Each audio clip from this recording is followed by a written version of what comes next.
Good evening. Freezing fog has grounded flights and led to gridlock on the roads today. There were more than 60 crashes across Hampshire this morning, with 31 in Dorset.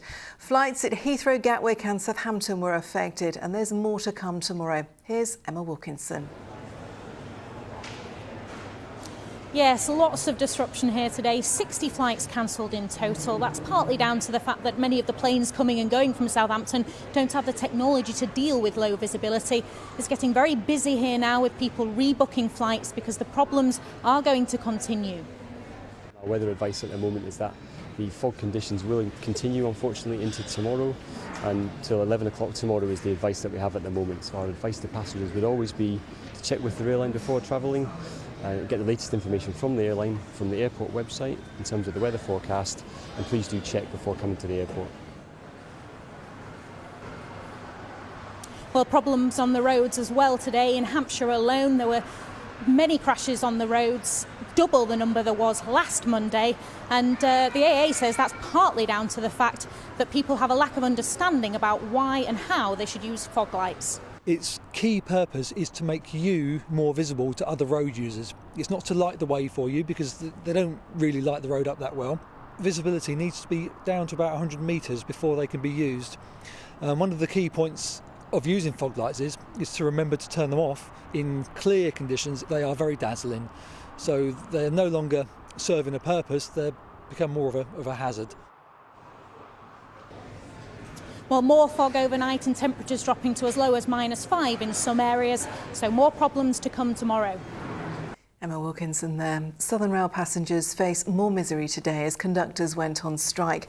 But further action by the Train Drivers Union, ASLEF, has been called off while talks continue.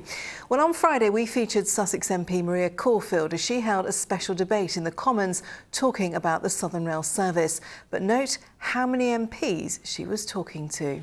I have got people who are losing their jobs or have lost their jobs, who are moving home because of the poor performance. We've got Gatwick Airport down the rail line and people miss flights. I've even had a young couple miss their honeymoon because of Southern Rail.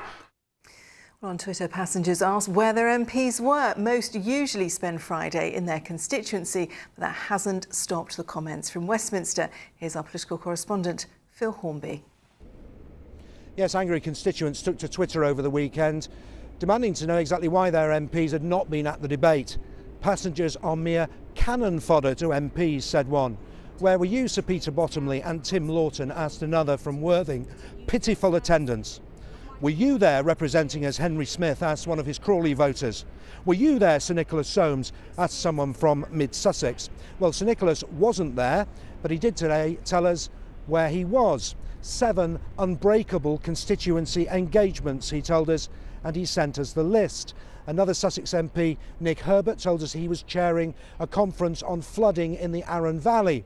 Another, Tim Lawton, said he was meeting blind people to discuss the problems they face, GPs to discuss problems in the health service, and meeting business leaders. It was not the best use of our time to be in Westminster rather than in our constituencies as usual. Well, you say that, but you can see on Twitter how frustrated and angry a lot of your constituents are, who are basically saying you should have been there. They see the empty green benches on the television and wonder, where's my MP? Well, I was in my constituency dealing with disability issues, dealing with local businesses concerned about the train strike and about Brexit, dealing with local GPs. We have had many debates on Southern. I have instigated many of them. Most days we are dealing with Southern Rail issues. The MP who called the debate said the turnout was disappointing but understandable. Constituents, though, would look at that chamber and say, look, this is the kind of the number one issue for all these MPs in their region. They can't be bothered to turn up.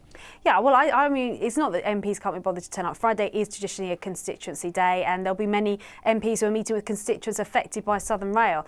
This is what's known as an adjournment debate, and on a Friday afternoon they're almost always very poorly attended. The subject matter is only decided about a week in advance, and other MPs, of course, will have long-standing engagements in their constituency. Nevertheless, the sight of all those empty green benches obviously angered many of their constituents, people, of course, who are already at the end of their tether because of the Southern Rail strike.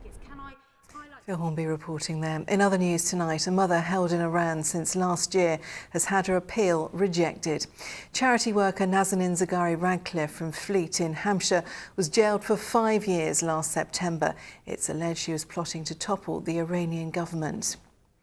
Now today, Prince Harry returned to Tedworth House. It's the third time he's visited the Help for Heroes Recovery Centre since 2013. He was there to learn more about the support they offer to veterans with mental health issues. Juliette Fletcher sends this report.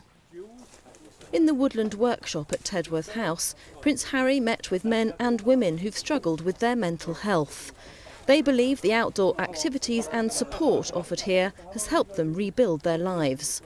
Prince Harry's chatting to the team behind me about their work. They're currently building some doors for an Iron Age roundhouse. It gives them the opportunity to learn some new skills, but also to socialise in a familiar environment. Over 1,000 people have been supported by the Help for Heroes Hidden Wound Service. Today, Prince Harry met with some who've suffered from illnesses like depression, anxiety and post-traumatic stress disorder.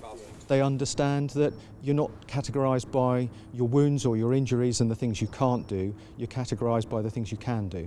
And by able to take that forward, we've enjoyed the camaraderie of working with the band of brothers and learning new skills and lifting your mood. It's very therapeutic to be out working in the woods and doing things that you never thought that you'd even try. Tedworth House is one of 4 recovery centres that caters for veterans, their families and some still serving. They offer a package of support, physical and mental health. There's still a huge stigma around getting support psychologically, which is why it's so important when you have someone like Harry here who can provide people with almost, that kind of normalising some of the symptoms that they may have, to say, you know what, if you are experiencing something like this, please come forward, talk to either a family member or friend, or pick up the phone and contact a service like, for example, Hidden Wounds, who will be able to give you that support. Prince Harry is a well-known supporter of Help for Heroes. It's hoped his visit today will raise awareness of the emotional and psychological support on offer to those who need it. Juliette Fletcher, ITV News, Tidworth. I'm sure it will. And finally tonight, a collection of autographs from some of the most iconic figures in history will be auctioned in Sussex tomorrow. There's everything from prime ministers to astronauts going back 4 centuries, as Andy Dickinson now explains. It's a who's who of history, a vast collection of signatures, letters and ephemera collected by one man, John Evans, a former stage magician from Worthing. This is clearly a lifelong passion of his, and we've got to respect him for his love of history. This is Frances, Countess of Warwick. She was a long-term mistress of Prince Edward, later to become King Edward VII, and she was known as Daisy. And we know the song, Daisy, Daisy, give me your answer do. And that song was inspired by this lady. This is Neil Armstrong, the first human to set foot on the moon. This, I believe, to be a photograph taken from the capsule before they landed on the moon. From Charles Dickens to Sir Arthur Conan Doyle, Picasso to cartoonists, and a lock of the Duke of Wellington's hair, this is a goldmine for an archivist like Paul Campbell, and one that caught him completely off guard. Many of these items are so unique it's impossible to say how much they'll sell for. The complete collection thought to be worth some £35,000. A small price to pay perhaps for a wealth of the past. Andy Dickinson, ITV News, Worthing. We'll let you know how much they reach. Now, what does the weather have in store over the next few days? With all the details tonight, here's Simon Parker. From Sleat to the slopes, driving through Europe, Eurotunnel the Shuttle sponsors ITV Meridian weather. Good evening, and yes, it's another messy night tonight with some very dense fog. Looks pretty, mind. This was Upton Country Park earlier on today, but it will cause some sort of disruption first thing tomorrow morning. A tricky rush hour to look forward to. Plus, it's going to be very cold into the bargain as well. Basically, we've got high pressure sitting right on top of us. There are very little winds going round it, so that means nothing to stir up the air. Plus, we've had clear skies as all of the weather fronts are kept out to the west. So that is the perfect condition conditions for a foggy night and a frosty one at that. The Met Office weather warning for the fog stays with us until 11 o'clock tomorrow morning. There'll be various bits of cloud as we head through the night, so the fog may well come and go in places, and certainly temperatures very low again, -3, -4, -5 in some rural spots. So come what may, it will be a cold and murky start to tomorrow. Just like today, that fog may well linger for a while in some places. Elsewhere, we'll see the sun eventually start to come out, bits and bobs of cloud as we head through the day, and still not very warm. Temperatures in the best of any brightness only getting up to around 5 or 6 degrees, but if it stays grey, that's where temperatures could hover around freezing all day. Eurotunnel the Shuttle sponsors ITV Meridian Weather. So another chilly day ahead tomorrow, and that's all from us for tonight. We are back in Good Morning Britain from 6 o'clock tomorrow morning, but from me and from all of us here on the Lake team tonight, thanks very much for your company. See you tomorrow. Good night.